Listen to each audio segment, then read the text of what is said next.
17 მაისი ჰომოფობიასთან, ბიფობიასა და ტრანსფობიასთან ბრძოლის საერთაშორისო დღეა. ამ დღეს საქართველოში წინააღმდეგობრივი ისტორია აქვს და სავსეა თავდასხმებით, მართლმადიდებელი ეკლესიის მცდელობებით, რომ ქვიარ ადამიანებს ეს დღე და ამ დღის აღნიშვნის შესაძლებლობა წაართვას. ამიტომ 2014 წელს დაწესდა კიდეც ოჯახის სიწმინდისა და მშობლების პატივისცემის დღე. ამ პოდკასტში, უკანონო პოდკასტის ამ ეპიზოდში ვისაუბრებთ 17 მაისის ისტორიაზე საქართველოში. სოციალურ მუშაკ, აქტივისტ, მოძრაობა სოციალური დემოკრატიისთვის წევრ და თანასწორობის მოძრაობის თანამშრომელ ირას სილანტევას და თანასწორობის მოძრაობის დირექტორ მიშა მეფარიშვილთან ერთად მადლობა მოსვლისთვის. სანამ დანარჩენ ამბებზე გადავალთ, ის რომ ითხრათ, როგორია თქვენი პერსონალური კავშირი 17 მაისთან, როდის შემოდის თქვენს გააზრებაში. ჩემთვის მაგალითად ეს არის მომენტი, როცა ეკლესიამ მსვლელობა დაანონსა და მასობრივი ჯვრის წერა, როცა ეს რევანშისტული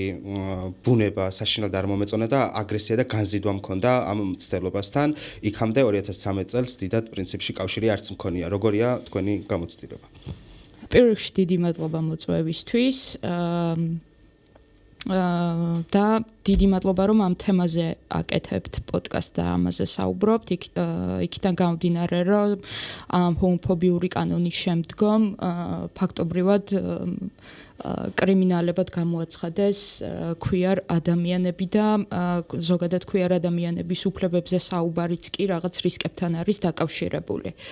რაც შეეხება 17 მაისს, ჩემს შემთხვევაში 2013 წლის 17 მაისს, რაც მოხდა და ალბათ ძალიან ბევრს ახალთაობას აღარც ახსოვს, თითქმის 12 წელი გავიდა, ხო? ხვალ იქნება ზუსტად 12 წელი. ამ მანიფესტაციაში, ანუ პრინციპში ეს მანიფესტაციაც არ იყო, რაღაც პატარა ფლეშმობი იყო დაგეგმილი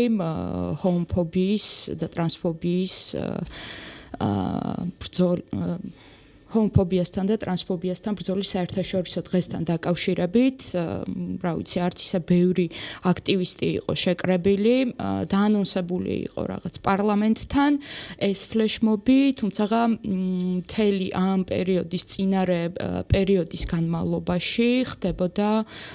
ეკლესიის და სხვა რადიკალური ჯგუფების მხრიდან ადამიანების მობილიზება იმისთვის, რომ დაეკავებინათ ეს სივრცე, არ მიეცათ საშუალება ქვიარ ადამიანებისთვის, რომ ეს ფლეშმობი გაემართათ და წინა ღამიდან დაიწყეს, ესე ვთქვათ, მობილიზება პარლამენტის წინ. რის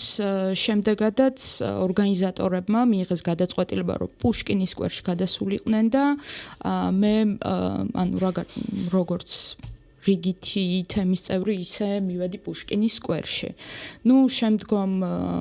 მე მგონი არც არავინ არ ელოდა, რომ 20,000-მდე ადამიანი შეიკრიბებოდა რაღაც ამ მანიფესტაციის, ანუ ესე ვთქვათ, ფლეშმობის წინააღმდეგ და შემდგომ რაც მოხდა, ყოველ შემთხვევაში ჩემი თვალით რაც მაქვს ნანახი, იყო ის, რომ პოლიციამ უბრალოდ გახსნა ეს ჯებირები და პოლიციამ არ შეასრულა თავისი ვალდებულება. და აქტივისტები, მე მგონია, რომ ძალიან სასწაული არის, რომ იქ არავინ არ დაშავდა ისე მძიმედ და არავინ არ მოკვდა, ესე ვთქვათ, პირდაპირ ვიტყვი რა, იმიტომ რომ რაღაც წარმოუდგენელი ნადირობა მიმდინარეობდა ქვიარ ადამიანებზე, არა მარტო ქვიარ ადამიანებზე, არამედ ზოგადად ვისაც ოდნავ რაიმე განმასხვავებელი ფერადი რამე ეკეთა, ან შეიძლება საყურე და ასე შემდეგ. არა მარტო ამ დღეს, არამედ ამ დღის შემდგომაც იყო თბილისის ქუჩებში გამოცხადებული ნადირობა. ჩემთვის ეს არის ძალიან ტრაუმული გამოცდილება, იმიტომ რომ ჩემთვის პირველი შეხება იყო, ანუ ზოგადად ქვიარ აქტივიზმთან და მოკლედ აქედანვე რაღაცა ესე ინტენსიურად დაიწყო. ხო, პრინციპში მოკლედ რომ მოვყვე, ალბათ ეს არის ჩემი. შენ შემთხვევაში როგორია? ჩემს შემთხვევაში მე მგონი 2012 წლის 17 მაისი პირველი იყო რომლის შესახებაც გავიგე. ოღონდ პირადად არ მონაწილეობდი და სოციალურ მედიით ვნახე ფოტოები, რომ თქვა კონკრეტულ ადამიანები დააპატიმრა პოლიციამ, როცა ასევე რაღაც მცირე ჯგუფი მოძალადეების თავს დაესხა მსვლელობას რუსთაველის მეტროსთან. ანუ ცხადი ყველაზე რეზონანსული 2013 წლის 17 მაისი იყო. მეც თქვათ იქ ვიყავი იმ შემთხვევაში ვაშუქებდი, მაშინ მუშაობდი ჟურნალისტად და ხო ძალიან ესეთი რეზონანსული დღე იყო ბევრი ადამიანისთვის, მათ შორის ჩემთვისაც და მახსოვს რომ ნიუსრუმში ვისხედით და ვემზადებოდით როგორ უნდა გაგვეშუქებინა, ვინცად უნდა ყოფილიყო, რაღაც უსაფრთხოების ზომებზე ვფიქრობდით და რაღაც ერთ-ერთი ესე მახსოვს ერთ-ერთი ადამიანს ნათქვამი რომ ანუ ძალიან მნიშვნელოვანი დღე იქნება ხვალ რომ ეს ან იქნება რაღაცა ნაბიჯი წინ ჩვენი საზოგადოებისთვის ან ძალიან დიდი უკანდახევა და სამწუხაროდ ეს აღმოჩნდა უკანდახევა. იმიტომ რომ აი მაშინ რეალურად მე უყურებდი ეს არ იყო უბრალოდ LGBT უფლებების დაცვის და არ დაცვის საკითხი, ეს იყო უბრალოდ რა საზოგადოება გვაქვს და როგორი დაუნდობელი, ველური და ესე ვთქვათ შეიძლება იყოს ადამიანი რა, ცოტა იმედ გამაცრუებელი, რომ სრულიად იდენტობის კრიზისში ჩაგაგდებს, რომ ნუ თუ ამ საზოგადოების ნაწილი ვარ და შეიძლება ის ადამიანები ყოფილიყვნენ ჩვენი მეზობლები, არც ნათესავებიც, ხო, შორეულ თუ ახლობელი, როცა რაღაც ფიქრობ, რომ ნუ თუ აი შეიძლება ადამიანი ესე მოიქცეს. ანუ ერთ-ერთი ძალიან ესეთი რაც მახსენდება მაშინ 17 მაისიდან იყო ის, რომ მე რო უყურებდი რაღაც ვიდეოებს, ერთ-ერთ ამ კონტრაქციაზე მოსულ ადამიანებს შორის იყო ერთ-ერთი ბლანჟეიანი ახალგაზრდა, რომელსაც თავს დაესხნენ თავისივე თანამოაზრეები. და იქ მახსოვს ვიღაც უყვირის ერთ-ერთი მონაწილე, რომ ნუ ურტყავ მამაო ჩვენი, მაგრამ აი ეს მამაო მაინც ურტყავდა, იმიტომ რომ ბლანჟი ქონდა და ეს უკვე ის იყო, რა ქვია, წითელი ხაზი იყო. რა ქვია, ჰომოფობიურად განწყობილი საზოგადოებისთვის და რატო ხა ვამბობ და ვიხსენებ ამას, რომ მაგიტომაც არის ყველას გვეხება ეს დღე არ აქვს მნიშვნელობა თემის წევრი ვიქნები თუ არ იქნებიან, რომ ელემენტარული თვით გამოხატვაც კი, რომელიც შეიძლება ვიღაცას არ მოეწონოს, ეს ტირანული შეხედულებები თუ რაღაცა დადგენილი წესები ყველა უნდა იყოს ყურადღებით იმასთან დაკავშირებით, რომ არ დაუშვას ამ რაღაცა ფაშისტური წარმოდგენების წახალისება. პრინციპში ამ ხო დღემ აი სიმბოლურ მნიშვნელობაზეც აი ბევრი რაღაცის გამო ამ მნიშვნელოვანი ერთი რომ ზედაპირზე ამოიტანა ის რაზე წარმოდგენების ალბათ ისედაც არსებობდა რომ რაღაცა არსებობს მათ შორის ეს მართლმადიდებელი მშობელთა კავშირი, ეკლესია ხელგადაჯაჭული და იქეთ პოლიცია რომელიც უმოქმედეოდა ალბათ იმ ქმედებების ამართლებს კიდეც რაც ამ რაღაცა მასობრივი და ძალადობრივად განწყობილი ადამიანების მხრიდან იყო. მეორე მხრივ საერთოდ ალბათ დისკუსიაც მე გახსნა იმაზე ამ საჯარო სივრცეში შეკრების გადაწყვეტილება რამდენად იყო სწორი, ან იქნებ საერთოდ საზოგადოება თუ თემი მზად არ იყო იმისთვის, რომ ეს რაღაცა ტვირთი აეღო. რა არის აი ის რაღაცა ძირითადი აქცენტები, რაც შეიძლება რომ 2012-13 წლების ამ პროტესტებიდან მიუხედავად იმისა, რომ მომდევნო წლებში რაღაც ესე მცირე აქტივობები კიდევ იყო, შეიძლება წამოიღო და რაც შეიძლება ჩაეჭიდო რა, აი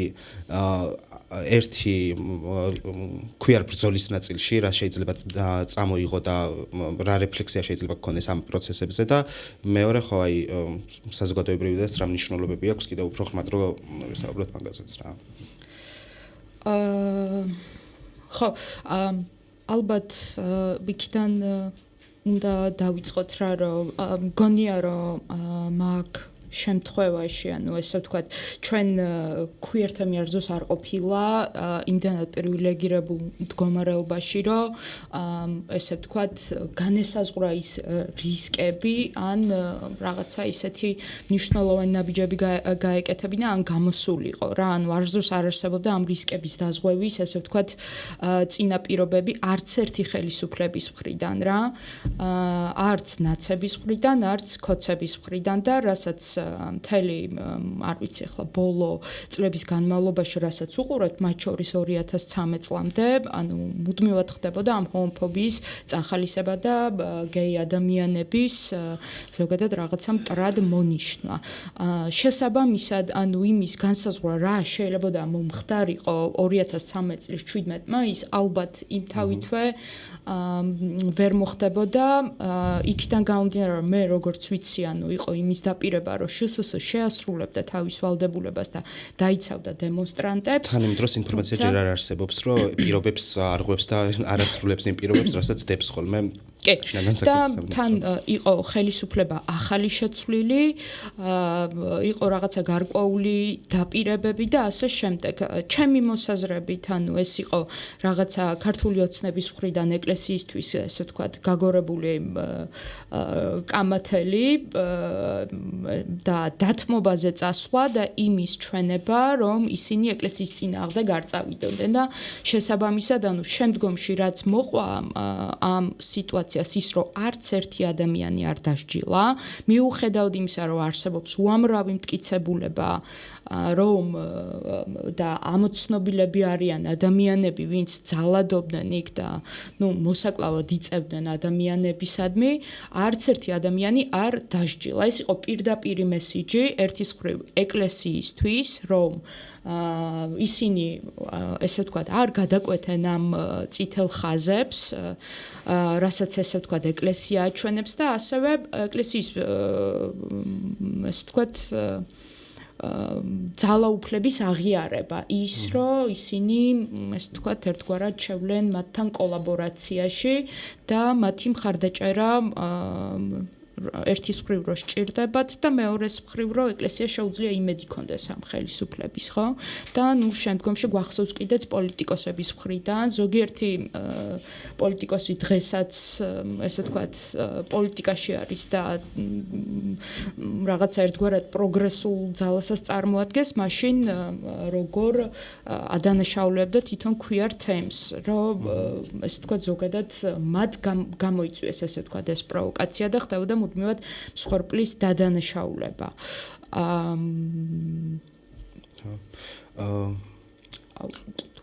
შენთვის როგორია მოკლედ აი რეფლექსია ან რა შეიძლება იქედან მოკლედ აი ამ პროტესტზე ჩავიჭიროთ და წამოვიღოთ ან რა შეიძლება სასარგებლოდ გამოვიყენოთ იმ გამოცდილებიდან რომელიც ეგეთი მტკივნეული და სალსახად ნეგატიურია. საკმაოდ ისეთი კონტროვერსიული საკითხია და თან საკამათოდ შეიძლება იყოს, იმიტომ რომ ზოგადად ჩვენს აქტივიზმში ყოველთვის განსხვავებული ხედვები არის, ხოლმე ხილვადობასთან დაკავშირებით, თქვათ, ჩავატაროთ თუ არა ღიაცის ქვეშ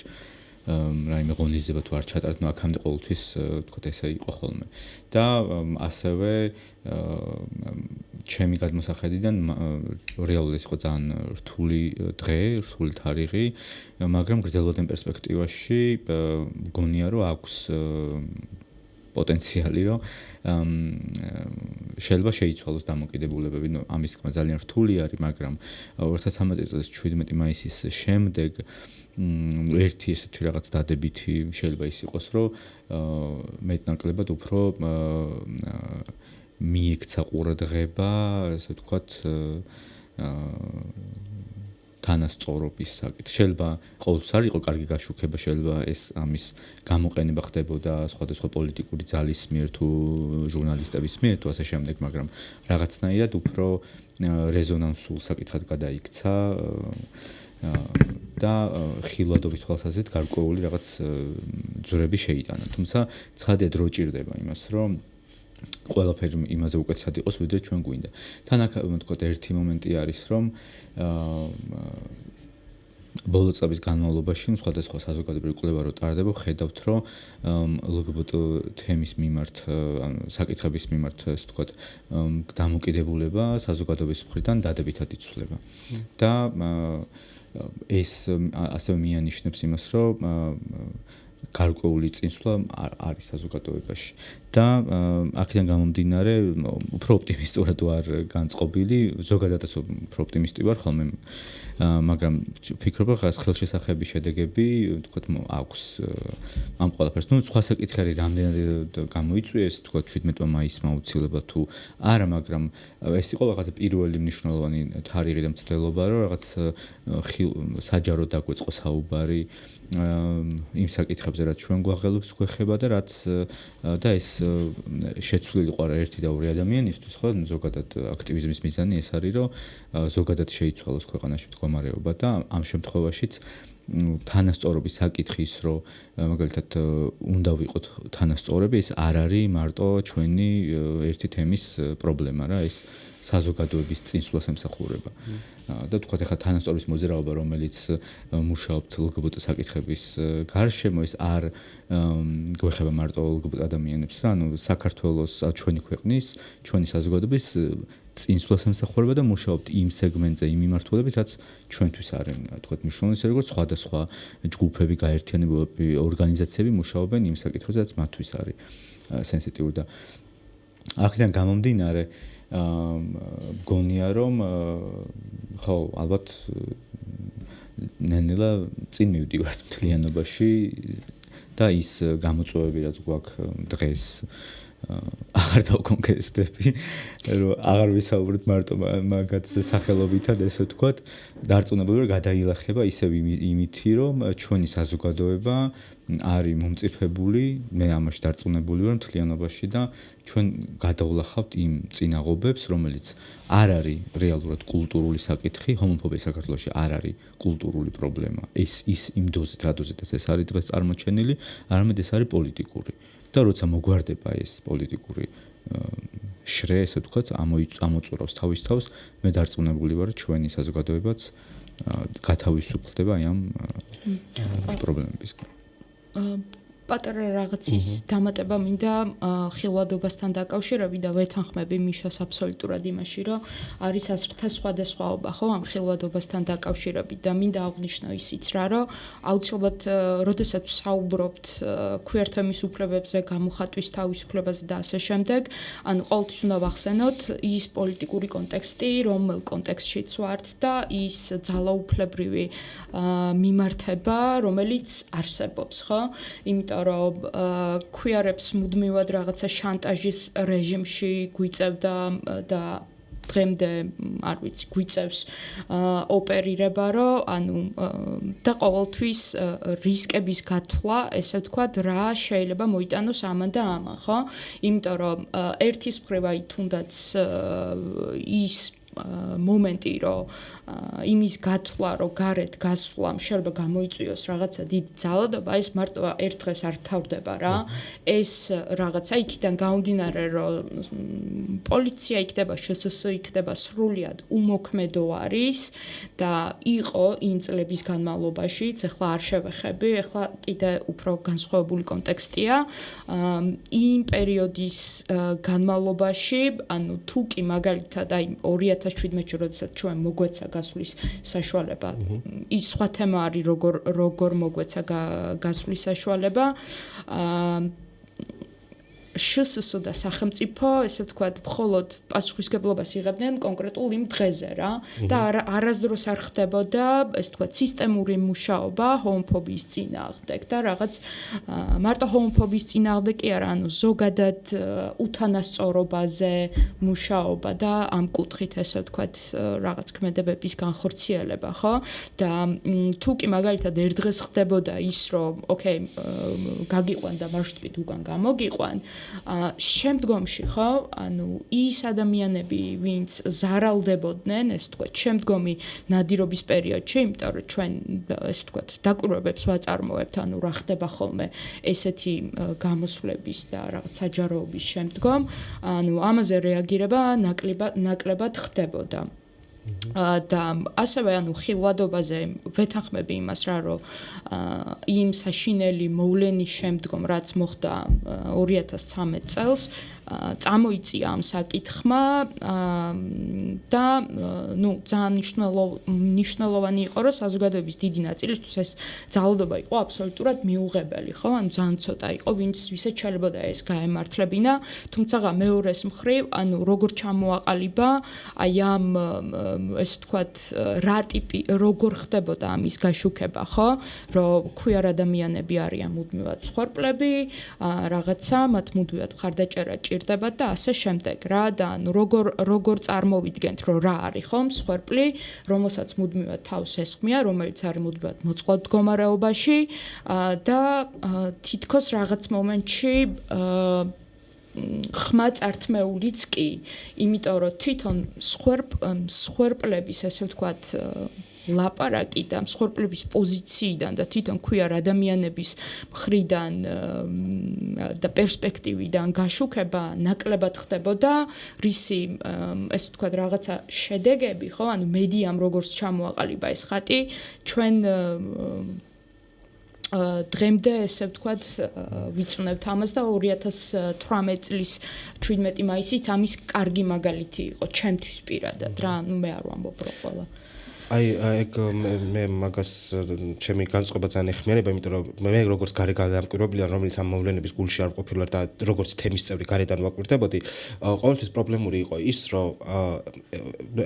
რომელიღაც დღეს იქნება 17 მაისი თუ მე რაღაცა გადაინაცვლა სხვა დღეზე რომ გამოდიხარ და რომ შემოსაზღვრული რო ხარ პოლიციით და შენ ამ რაღაცა ჯგუფში და ამას გარედან მკვირვებლის თვალიც ამას რო ხედავს რომ რაღაცა პოლიციის ჯგუფით შემოსაზღვრული ხარ, მე ვერ პოულობ კავშირს აი ამ ამბავთან და ამ პროცესთან. რაღაცნაირად მგონია რომ თავის მოტყუებას უფრო ჰგავს და რამდენად შეიძლება იმაზე მსჯელობა რომ სახელმწიფოს მხრიდან თუნდაც იგივე პოლიცია თუ იდგება და თუ შემოსაზღვრავს ან თუ უსაფრთხოდ გაყვანას უზრუნველყოფს და პრინციპში შსს არაერთხელ უთქვამს კიდეც რომ რაღაცა არ დაზიანებულა არავინ, მე ლექსოს შემთხვევა რომ მოხდა რომელიც 17 მაისთან არ არის დაკავშირებული, მაგრამ ქვიარ პროტესტის ამბავთან არის დაკავშირებული, მაშინაც ის ჰქონდათ, რომ არა ეს პროტესტიც არ უკავშირდება, ეს მერე მოხდა და სრულ სხვა მიზეზი იყო, მაგით ცდილობდნენ გამართლებას რა. ვის მიემართება სახელმწიფოს მცდელობა, ეგ არის საინტერესო, როცა მაგალითად იგივე 17 მაისებზე გარკვეულწილად, ფარად დგას და ან ავტობუსებით გაყავს ადამიანები, ვის მიემართება მაგ დროს სახელმწიფო, ვის ანახებს ასე ვთქვათ, რომ ის რაღაცნაირად დამცველის ფუნქციას ასრულებს და რამდენად არის ხო ეგ მოტყუება, იმიტომ რომ აი სისტემურ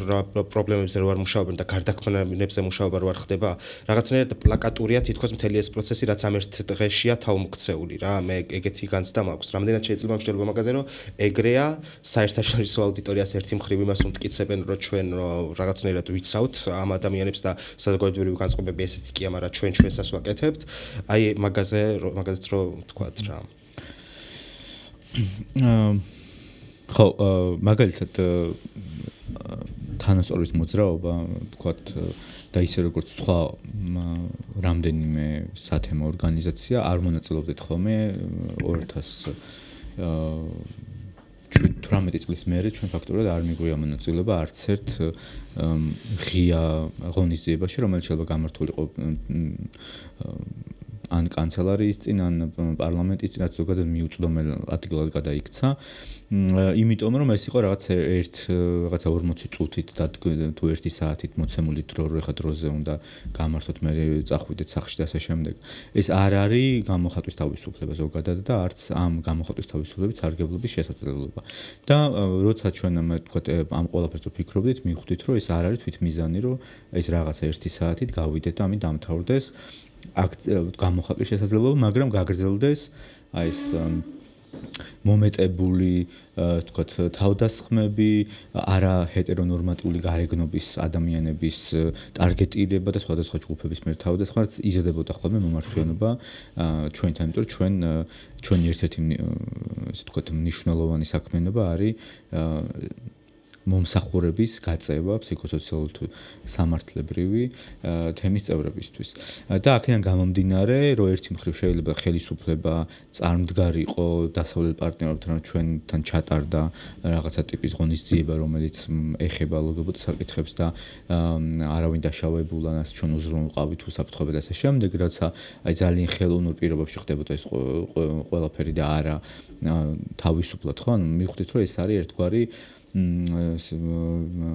იარაღი ხელისუფლებისთვის, რომელსაც აქამდე ადარდებდა დასავლეთის აზრი, ყოველ შემთხვევაში უფრო მეტად, რომ თავისთავად წარმოედგინათ როგორც რაღაცა მშვიდობის გარანტი ქვეყანაში, საზოგადოება არ არის გახლეჩილი და რომ სახელმწიფო უზრუნველყოფს იმას, რომ ყველას შეუძლია თავისი შეხედულებები გამოხატოს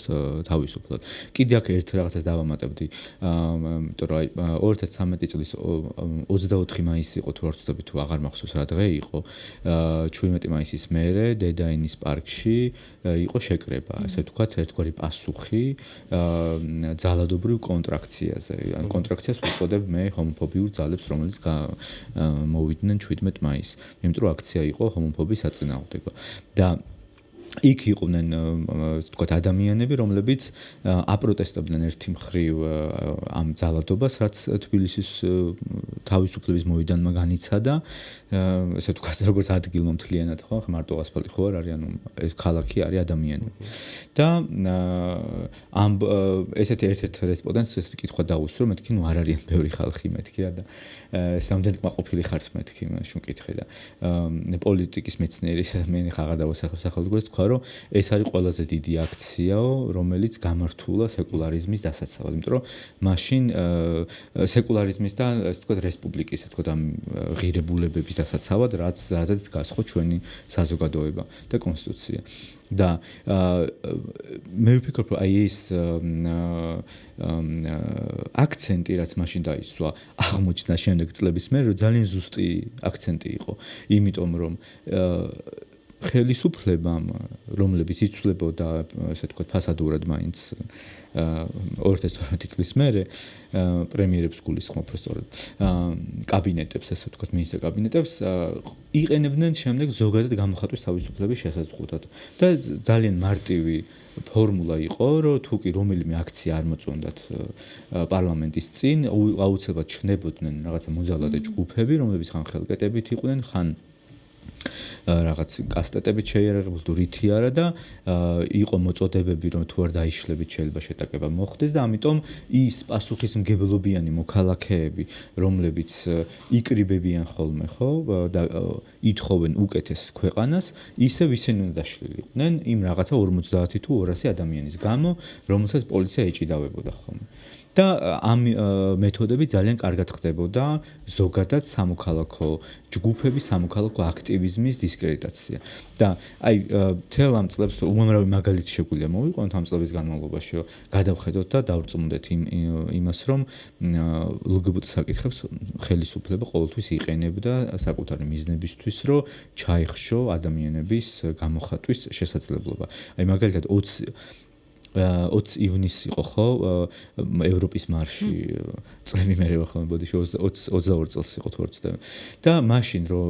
მივდიოდი ამ მარშსაც ხო ანუ ეს რაღაცაი ფრაგმენტულად მესმოდა რომ აი LGBT-ები იკრიბებიან თუ რაღაცა ესეთი რაც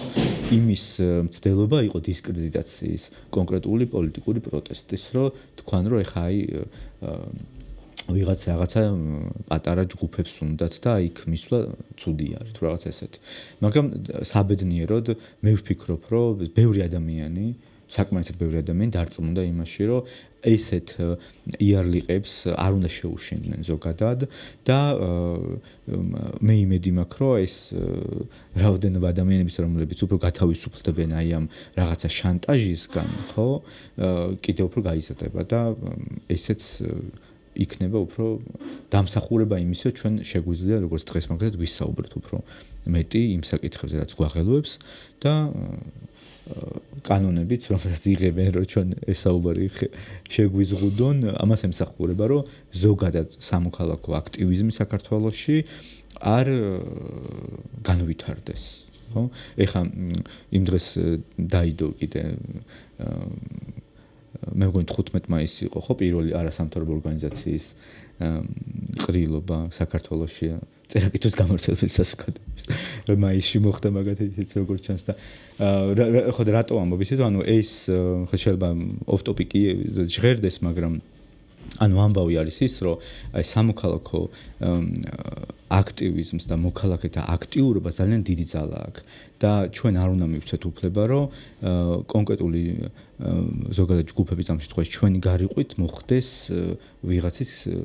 რომელიღაცა ჯგუფის სხვა ჯგუფის გადარჩენა. ჩვენ ვიყოთ სოლიდარულები ერთმანეთის მიმართ და აი ამიტომ არის მნიშვნელოვანი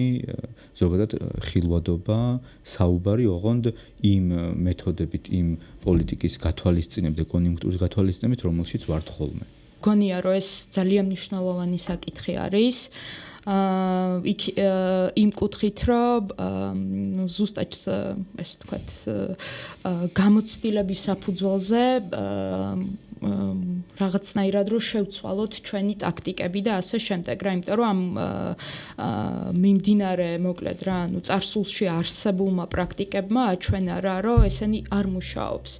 მუშაობს იმ კუთხით ავხსნი რას გულისხმობ რა და 2017 წლის 17 მაისის მაგალითზე ავხსნი ეს იყო ერთადერთი წელი როდესაც შსს-გან მივიღეთ ესე ვთქვათ თანხმობა და დაპირება რომ ისინი დაგვიცავდნენ ამას როგორც წესი მოყვებოდა ხოლმე რაღაცა ძალიან დიდხნიანი ვაჭრობა კოცების წარმომადგენლებთან ადგილი რაღაცა დრო რამდენი ხნით გახვალ მე როგორ გაგიყვანენ და ასე შემდეგ რა ანუ ეს მიმდინარეობდა თვეების განმავლობაში ხო 2017-ში მოხდა ისე რა რომ შეთანხმება იყო რომ ჩვენ უნდა მივსულიყავით კანცელარიასთან ქონდა 1 საათი, ანუ ზუსტად 1 საათი და რაღაც შემოსაზღვრული იყო, ანუ არავინ არ იცოდა წინასწარ არ იყო ესე ვთქვათ ეს დაანონსებული, რაღაც ჩაბნელებული მარშრუტებით მართლა ცხოველებივით გადაგვიყვანეს იქ და რაღაცა ჩამოგვსხეს ესე ვთქვათ კანცელარიასთან და ნუ მუდმივად იყო ესეთ შეტყობინებები რომ პარლამენტიდან ეს ქართული მარში მოდის და აბა დროზე დაასრულე და იქიდან გამოგვაქციეს მოკლედ რა და შემდგომში ისევ რაღაცა მარშრუტებით გადაგვიყვანეს იქ. ანუ ეს მეორე თემა არის რა ანუ რაც აღსანიშნავი არის მე ანუ როგორ მოხდა ამის გაშუქება მედიაში რაღაც პროსახელისუფლებო არხების მიერ და რაღაც შედარებით უფრო დამოუკიდებელი არხების მხრიდან და აქ არის ხაზგასასმელი ერთი ძალიან მნიშვნელოვანი რაღაც რომ ამ დღეს იმდენად დიდი მნიშვნელობა ენიჭებოდა რომ ხელისუფლებას დაემტკიცებინა რომ იგი არის პროევროპული და აქ მნიშვნელოვანი არის რა რომ აქტორები ვიცოდეთ რა რომ ანუ ამ დღესაც კი უნდა აღვნიშნოთ აუცილებლად რომ ქვიარ ადამიანებს ყველაზე ნაკლები როგორ ვთქვა ხმა ქონდა იმიტომ რომ ერთის მხრივ ხელისუფლება იყო რომელსაც უნდა დაემტკიცებინა ესე ვთქვა დასავლეთისთვის ენახებინა რომ იგი არის პროდასავლური და რაღაცნაირად მიიწევს ევროპისკენ მეორეს მხრივ დასავლეთისთვისაც თითქოს ქვიარ ადამიანების ესე ვთქვათ უფლებრივი მდგომარეობის გაუმჯობესება და რაღაც ის რომ ქვიარ ადამიანებს უფლებები აქვს ზოგადად ქვეყანაში განისაზღვრებოდა აი იმ დღით ხელისუფლება აძლევს თუ არა იცავს თუ არა ამ იმას ხო და ნუ იქ ქართული მარშები იქნებოდა თუ სხვა ფაშისტური დაჯგუფებები რომლებიც ცდილობდნენ რომ ზუსტად ამ დღესთან დაკავშირებით მეტი მომხრე ესე ვთქვათ მოემხროთ რა ნუ ეს ცხადი არის რა თქმა უნდა რომ ეს ქართული მარშები იქნებიან თუ სხვა ტიპის ფაშისტური დაჯგუფებები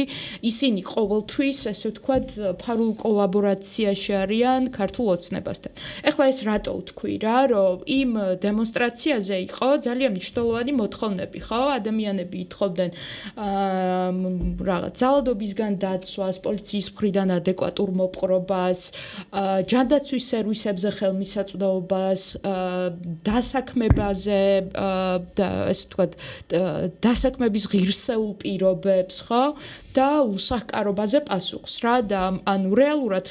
იმ პერიოდის ესე ვთქვათ მედია გაშუქებას რომ შეხედოთ რა ანუ არც ერთი ეს მნიშვნელოვანი საკითხი რომელიც აი ყოველდღიურობაში არის ხო მნიშვნელოვანი და ღირსეულ ცხოვრებას მოიაზრებს რა არაფერი არ გაშუქდა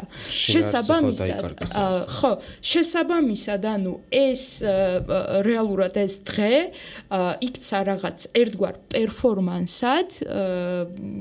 ხელისუფლებისთვის, ფაშისტებისთვის და ასე შემდეგ, სადაც აბსოლუტურად დაიკარგა ქვიარ ადამიანები, ანუ ფაქტობრივად ობიექტივაცია მოხდა და ხდებოდა რასაც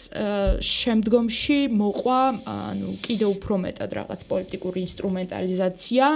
და არა მხოლოდ ხელისუფლების მხრიდან, არამედ ერთგვარი პროგრესული პარტიების თუ პოლიტიკური აქტორების მხრიდანაც რა და ეს აუცილებლად არის აღსანიშნავი რომ ჩვენ ქვიარებს არასდროს არ გქონია იმის საშუალება რომ გველაპარაკოთ ჩვენს რეალურ საჭიროებებზე რა ხო ეს მინდოდა უბრალოდ რომ დამატების სახით მეთქვა აუცილებლად ეს ამ დღის პერფორმატიულობას ალბათ ისიც მოწმობს არ გვისაუბრია ამაზე 2014 წლიდან მოყოლებული ერთი მხრივ ანტიდისკრიმინაციული კანონი მეორე მხრივ ამ დღის გამოცხადება ოჯახის სიწმინდისა და მშობლების პატივისცემის დღე დედამერე მსვლელობების და საჯარო ჯვრისწერების მოწყობა ამასთან შეპირისპირებით თუ ვიტყვით რომ რაღაც აქეთ წინააღმდეგობის აქტები ფიქსირდებოდა რომლებიც სხვათა შორის ძალიან ჩამებეჭდა მაგალითად ლევან ვასაძე როგორ უყურებს გაფრენილ დროშას ეს კადრიც მახსოვს თუმცა მთლიანად ეს დღე ამ დღისგან შეიქმნა რაღაცა ურჩხულივით რომელსაც აქვს ძალიან ბევრი სახე იქეთ რაღაცა ეს ამ ეკლესიის პერფორმანსი აქეთ ფაშისტების პერფორმანსები და თავდასხმები როგორია მოკლედ აი ეს 2014 წლიდან მოყოლებული როცა ამ იმაში შემოდის მიუხედავად ისე რომ იქამდეც ეს თავდასხმები მართლმადიდებელ მშობელთა კავშირისგან და კიდევ რაღაც ვახტანგ გორგასლის რაღაც მოძრაობა იყო თუ არ ვცდები ამათგან იყო აქ რაღაც უკვე ოფიციალურად გაფორმება ხდება ამ დღის და მონიშნა მოკლედ ჯვრით 17 მაისის ხო ეხლა ის რომ საუბრობდი ამ საკითხზე გამახსენდა ერთ-ერთი კვლევის შედეგი არის ესეთი კითხვა არის რომ აი 17 მაისი რასთან ასოცირდება თქვენთვის და ძალიან ცოტა ადამიანი უნდა ვიყოთ ეს თქო კრიტიკულები ამბობს არც ახსენებს არც ჰომოფობი ტრანსფობი საწინააღმდეგო დღეს და არც ოჯახის სიწმინდის დღეს ერთი მხრივ და ანუ ვერ ვიტყვით რომ ეს ძალიან ესეთი რაღაცა პოპულარულ საკითხად იქცა და დიდი ის ქონდა რა ქვია პერფორმანსი არის რა ესეთი ხო მაგრამ იმისთვის ვთქვათ ხო როგორც ვთქვათ ირამ ახსენა მედიაში შეიქმნა ამბავი შექმნილიყო ამბავი და ასე შემდეგ ამისთვის საკმარისი იყო მაგრამ სხვათა შორის აი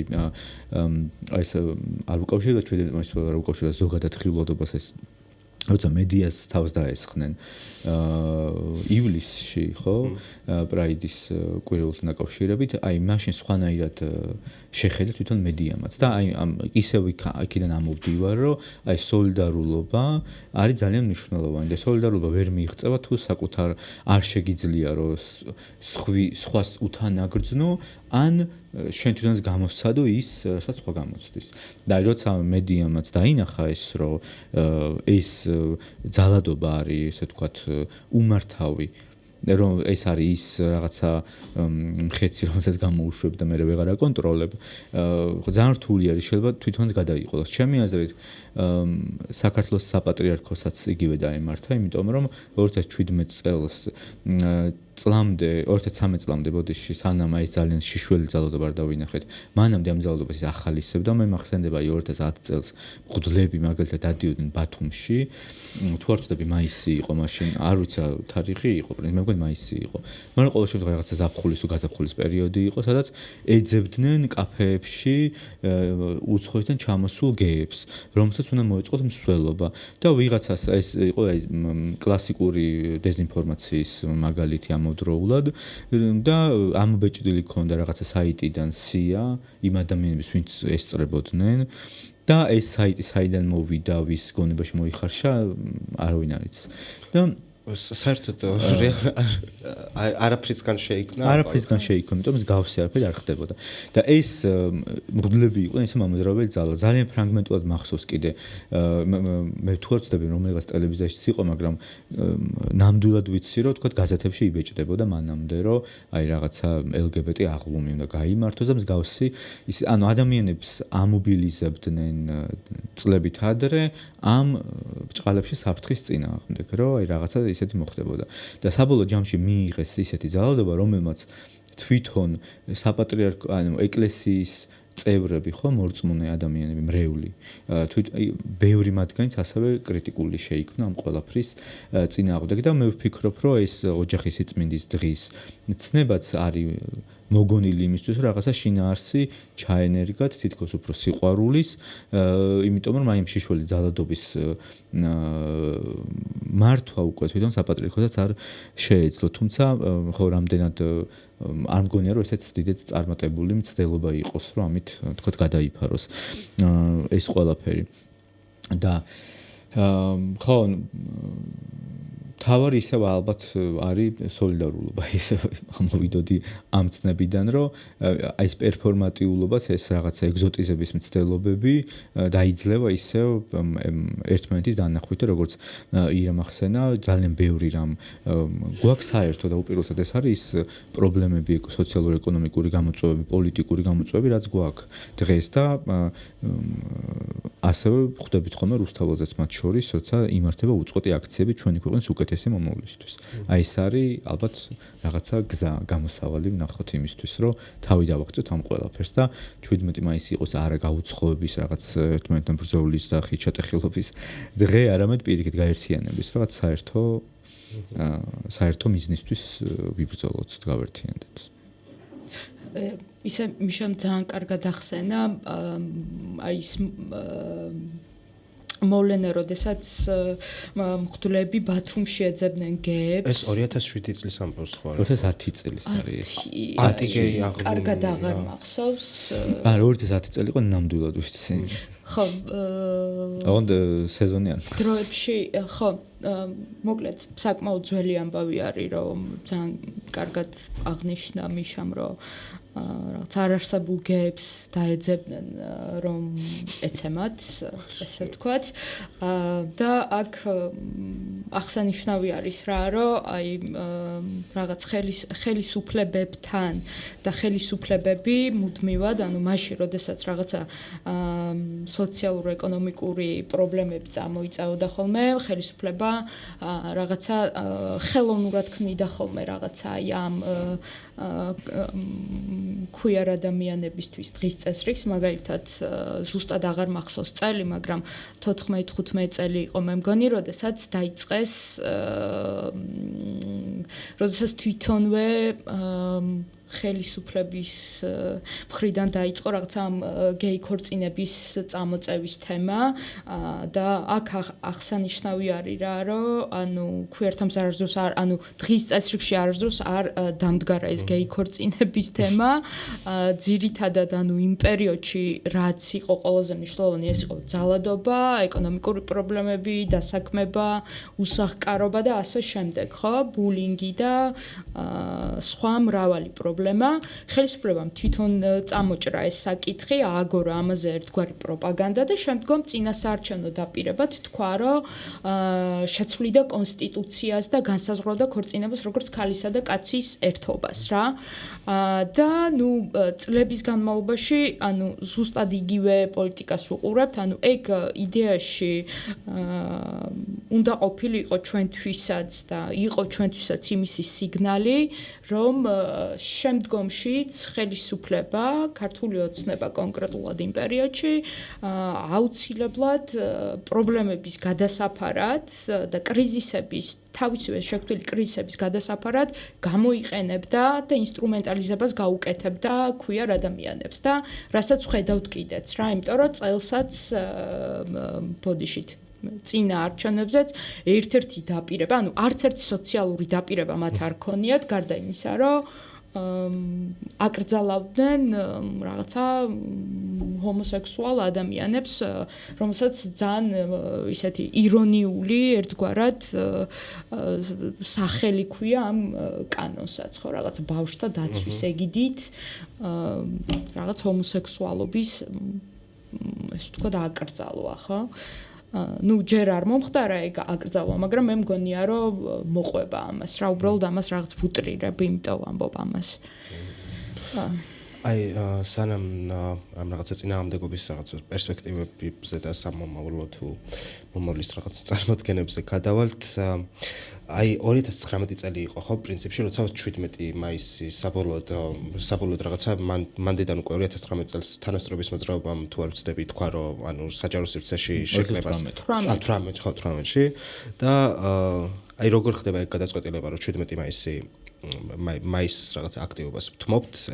ხვდებით რომ ეს აღარ წარმოგვიდგენია რაღაც იმად რაღაც ესეთი თარიღი არ არის რა, რომელზეც გაივლის რაღაცები. მოკლედ როგორია ეს 17 მაისის დათმობის თუ იმის თქმის რომ 17 მაისი ეგეთი მნიშვნელოვანიც არ არის ამ დღეს რაღაცა მოინიშნოს რაღაც იმეებით პროტესტები. ხო, რავი, მოკლედ ვიტყვი იმას, რომ რეალურად რაღაცნაირად ეს თარიღები მაინც იქცევა. მნიშვნელოვანი თარიღები. შეიძლება ჩვენ დიდად არაფერს არ ნიშნავდეს, ეს იმას სიმბოლური მნიშვნელობა აქვს. ხო, პრინციპში ხა ეს მე მგონი არ გვითხოვს, რომ 17 მაისი არ ნიშნავს როგორც თარიღი, უბრალოდ თვითონ აქტივობა ის გამოვხატო, როგორც შეიძლება ჩვენ გამოვხატოთ რაღაც სათქმელი, ხო? ანუ შეიძლება იყოს მრავალნაირი. უბრალოდ თქვით, რომ ეს ისეთი აქტივობებში მონაწილეობის მიღება, რომელიც რეალურად არაფერს არ ცვლის და მხოლოდ აუარესებს რაღაც კონკრეტულ კონტექსტში მოცემულობას, აზრი არ აქვს. ამ შემთხვევაში გულისხმობთ იმასაც, რომ უნდა შეიცვალოს პოლიტიკური კონიუნქტურა, უნდა შეიცვალოს პოლიტიკური გარემო და ეს იქნება ასევე საკმარისი იმისთვის, რომ ჩვენც რაღაცები გადაიხედოს, ასე ვთქვათ, ხო? და ასევე წინ წავიდეს, ასე ვთქვათ, პოლიტიკური გარემო იმ თვალსაზრისით, რომ მარტო ხო, ანუ არ გვაწუხებდეს ის, რომ შეიძლება რაღაც ძალადობა მოხდეს და მარტო ეს არ იყოს, ასე ვთქვათ, რეპრეზენტაცია საკითხის, ასე ვთქვათ, ხო, პრინციპში სულ ესაა. მე დავამატებ ალბათ 2018 წლის 17 მაისთან დაკავშირებით, იმიტომ რომ მე ვთვლი, რომ ზოგადად queer აქტივიზმისთვის ერთ-ერთი გარდამტეხი მომენტი იყო ეგ რა, იმიტომ რომ როდესაც ვემზადებოდით ამ ესე ვთქვათ მანიფესტაციისთვის, ანუ კონკრეტულად წინა დღეს იყო, როდესაც დაიწყო ძალიან დიდი ზეწოლა შსს მხრიდან, ნუ პირდაპირ ვიტყვი რა, ანუ რა და როგორ იყო, იმიტომ რომ რაღაც დასამალი არ არის. იყო ზეწოლა სუსის მხრიდან, შსს მხრიდან, ნუ ამ შემთხვევაში ხელისუფლებას წარმოადგენდა და მათ აუცილებლად ჭირდებოდათ, ხო? ანუ ეს ის პერიოდი იყო, როცა რაღაც აქტიურად მიიწევდა ჩვენ სახელმწიფო პროევროპულობისკენ და რეალურად ჭირდებოდათ მათ ეს მანიფესტაცია, ხო? იქ იყო რაღაც მოლაპარაკებები, რომ რაღაც ცხოველებივით იქ რაღაც მარშრუტკებით არ გადავეყვანეთ და ასე შემდეგ, ხო? და ასე შემდეგ, რა, მოკლედ რაღაცა დეტალებში აღარ შევალ. ასევე იყო ზეწოლა რაღაცა, შემიძლია ვთქვა, რომ იყო ზეწოლა, მათ შორის ეგრეთ წოდებული მხარდამჭერების მხრიდანაც, რომ ჩვენ აუცილებლად უნდა გავიდეთ იქ რა. და ამასობაში ჩვენ რაღაცა რისკების შეფასებაში ვიყავით, ანუ რამდენად შეიძლება რომ ენდო შენ ხელისუფლებას იმაზე, რომ რეალურად იქ არავინ არ დაშავდება, იმიტომ რომ არაფერი არ ღირს იმათ ერთი ადამიანის სიცოცხლის ფასადაც კი. მე ყოველ შემთხვევაში როგორც სოციალური მუშაკი ეგრე ვუყურებ რა, არ დააზიანოს პრინციპით, ხო? ანუ რაღაცა ჩიტი ბრდღნად უნდა ღირდეს თუ რაღაც რა და თუ ეს ბრდღნა გულისხმობს ვინმეს დაშავებას ან რაღაც ისეთ მნიშვნელოვან ზიანს, ხო? ანუ რავი, ჩემთვის ეს ძალიან ისეთი წითელი ხაზი არის რა. ანუ ერთი მომენტი იყო ნდობა და მეორე მომენტი იყო, რომ იმდენად დიდი იყო ზეწოლა, აბსოლუტურად ყველა მხრიდან რომ ჩვენ უნდა გავსულიყავით იქ და ისევ მიგვეღო მონაწილეობა რაღაცა ამ პერფორმანსში, სადაც ფორმა შეჭამდა ანუ ამ შინაარს მივიღეთ ესეთი ანუ ძალიან ნათლად იგრძნობოდა აი ამ რაღაცა შენობაში სადაც მიმდინარეობდა ესე ვთქვათ მონაწილეობა ესა მოლაპარაკებები ამასთან დაკავშირებით და იქ აქტივისტები და სხვადასხვა ადამიანები ვიყავით შეკრებილები და სადაც ნუ რაღაც მომენტში ერთგვარად გადავწყვიტეთ რომ ეს იქნებოდა ჩვენი რადიკალური აქტი ეს არ იყო დათმობა 17 მაისის იქ არ გასვლა ეს იყო ერთგვარი პროტესტი ზუსტად იმის მიმართ რომ მხოლოდ ეს დღე არ არის რა ჩვენი უფლებებისთვის ეს თქვათ სალაპარაკო დღე არამედ ხელისუფლებამ და სხვა აქტორებმა ანუ ყოველდღიური რაღაცები უნდა გააკეთონ ჩვენ მხოლოდ ამ დღეს არ ცხოვრობთ ჩვენ ყოველდღე გვიწევს სხვადასხვა ტიპის გამოწვევებთან გამკლავება და ეს იყო ერთგვარი რადიკალური პროტესტი რომ მე არ გამოვალ იქ ზუსტად იმისთვის რომ შენ პლუსები არ დაიწერო მაგრამ ნუ მოხდა ის რაც მოხდა რომ ტყუილად არ აღმინიშნავს რა რომ ესეთი ტიპის გამოსვლებში და 17 მაისების გამოსვლებში ქვიარებს ყველაზე ნაკლები ხმა გქონდა ხოლმე რაც იმ დღეს მე პირადად ვიგრძენი ყველაზე მეტად, იმიტომ რომ ზუსტად ეს რაღაც პროევროპული პარტიები და ეს თქვათ ჰეტერო ადამიანები უმეტესობა ანუ ყველა არა რა თქმა უნდა ანუ არ შეურაცხყოფ მე არავის ყველას შეეძლო იქ მისვლა და ყველას ძალიან დიდ პატივს ვცემ ვინც გადაწყვიტა რომ იქ მისულიყო მიუხედავად იმისა თუმცა მე ვთვლი რომ აი თვითონ ის პოლიტიკური ჯგუფები რომლებსაც ასევე უნდათ რომ რაღაც პროევროპული პულობის ესე ვთქვათ ნიშა მოეკავებინათ ჩაგვანაცვლეს რა ნუ იმ მომენტში ის აქტივისტები და ის ადამიანები ვინც ესე ვთქვათ გადავწყვიტათ რომ ეს იქნებოდა ყველაზე რადიკალური ნაბიჯი რომ არ მიიღო ამ ცირკში მონაწილეობა ხო ანუ აი უბრალოდ ამის დაზუსტება მინდოდა რომ ანუ ეს 17 მაისი ხილვადობა და ასე შემდეგ ხო არ არის რაღაცა ერთგვაროვანი რაღაც ხო თემის წევრების რა თქმა უნდა განსხვავდებით ერთმანეთისგან შეიძლება მე ზოგი უფრო მეტად არის პრივილეგირებული ზოგი ნაკლებად არის პრივილეგირებული და ასე შემდეგ და ყველას განსხვავებული ხედვა აქვს თუმცა იმ მომენტში აი ის ადამიანები ვინც თავიდან გეგმავდით რომ ეს გაგვეკეთებინა ეს იყო ჩვენი რადიკალური პროტესტი რომ არ გავსულიყავით თუმცა მე მოხდა ისე რომ ჩაგვანაცვლეს რა და ხო არ ვარ დარწმუნებული რომ რაღაცნაირად მივიდა აი ეს პროტესტი რაღაც საზოგადოების დიდ ნაწილამდე რა ეს იყო ერთგვარი ცვლილება რომ ჩვენ უარს ვაცხადებთ 17 მაისზე იმიტომ რომ ეს არ არის ამოსავალი წერტილი და ჩვენ გადავდივართ ყოველდღიურ მუშაობაზე, იმაზე რომ ძალიან მნიშვნელოვან სოციოეკონომიკურ პრობლემებთან დავწყოთ მუშაობა და მათ შორის სხვაგვარ ხილვადობასთანაც. პრინციპში ხო ლოგიკურად მივედით აი მასთან როგორ შეიძლება დავინახოთ დღეს ქვიარ წინააღმდეგობა, ქვიარ თემის თუ ადამიანების და ინდივიდების პროტესტი, იქნება ეს ქუჩაში თუ ქუჩის მიღმა და ხო აი რამდენად არის მაგალითად თუნდაც იგივე ის აქტი რომ შენ რაღაც მომენტში ქუჩას თმობ ან თვლი რომ ახლა რაღაცნაირად ქუჩაში ერთ დღეს გამოსვლა არ არის მაინც ლოგიკური და სასარგებლო გადაწყვეტილება რამდენად აჩენს საერთოდ შესაძლებლობას რომ გაფართოვდეს და კიდევ უფრო რაღაც ახალი გზების ძიება დაიწყოს იმისთვის რომ ეს პროტესტი და წინააღმდეგობა იყოს მრავალფენოვანი შინაარსიანი ბევრად უფრო ღრმა და ეს ყოველსმოცველი რა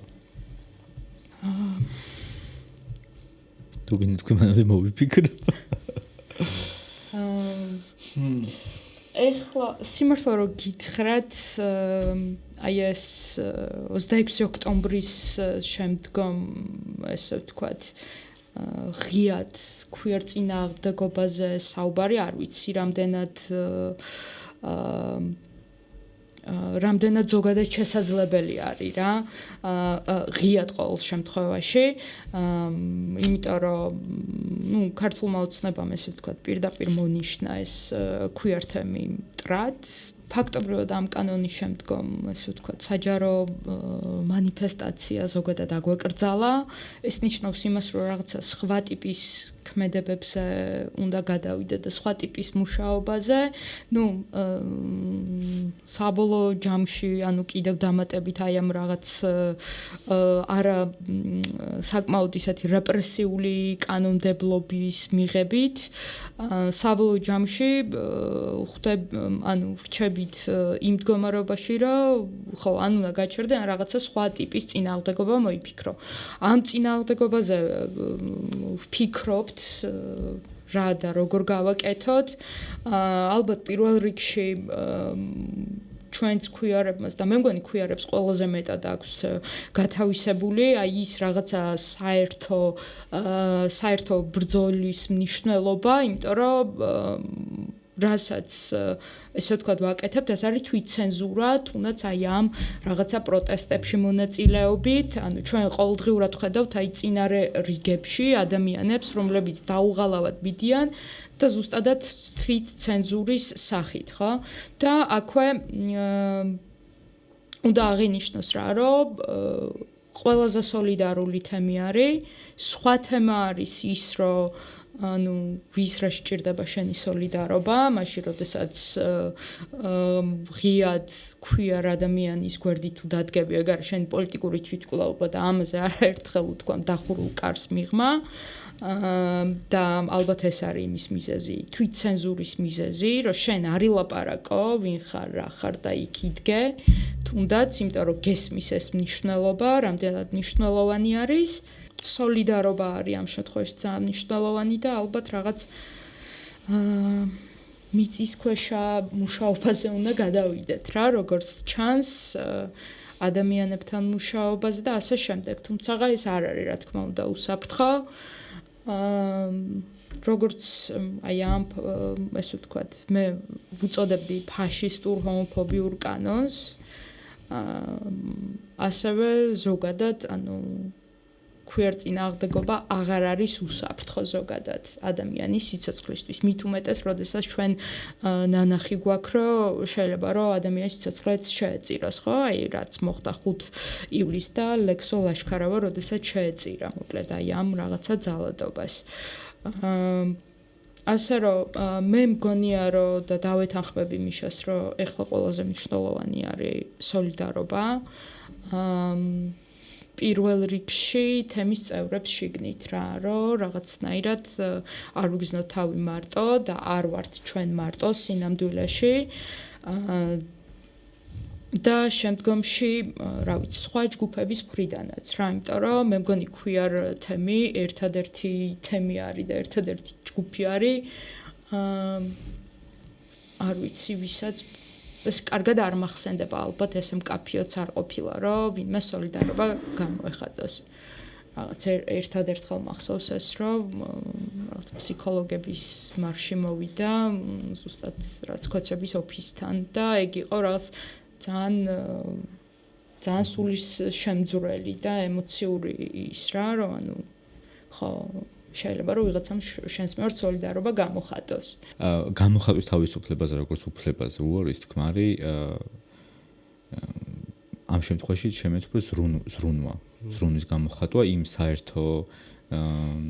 მნიშვნელოვანის მიმართ, რასაც ქვია ჩვენი საზოგადოება, ხო ეს საარსებო სივრცე, რომელშიც ვართ. თან ადამიანები ვართ, რობოტები არ ვართ, რომ რასაც თავიდან დაგვაპროგრამებენ ის ვაკეთოთ, ხო? ანუ ფიქრობთ და ვაანალიზებთ, რომ რა ჯობია და როგორ. და ხო ჩვენ მრავალჯერბად ჩვენეთ, რომ ამ საერთო ამ სივრცეზე ზრუნვის გამო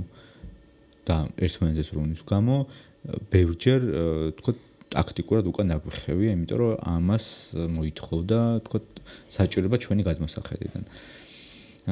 აქედან გამომდინარე, ხო, იდეა ფიქსი არ არის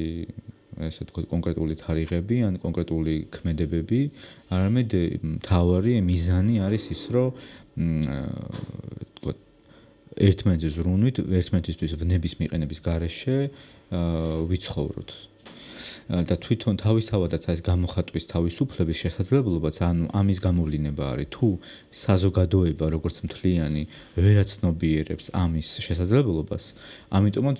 ხდება ისაც მოხდა თქვათ 2013 წლის 17 მაისს, ხო? მე ვფიქრობ, რომ ეხა უფრო მეტად გვაქვს ჩვენ შესაძლებლობა იმის, რომ ერთმანეთს ვესაუბროთ ადამიანებმა, ამ ქვეყნის მოქალაქეებმა და რაღაც შევთანხმდეთ იმ წესებზე, რა წესებიც იდეაში, თქო, კონსტიტუციაში, საქართველოს კანონმდებლობაში არის ასახული.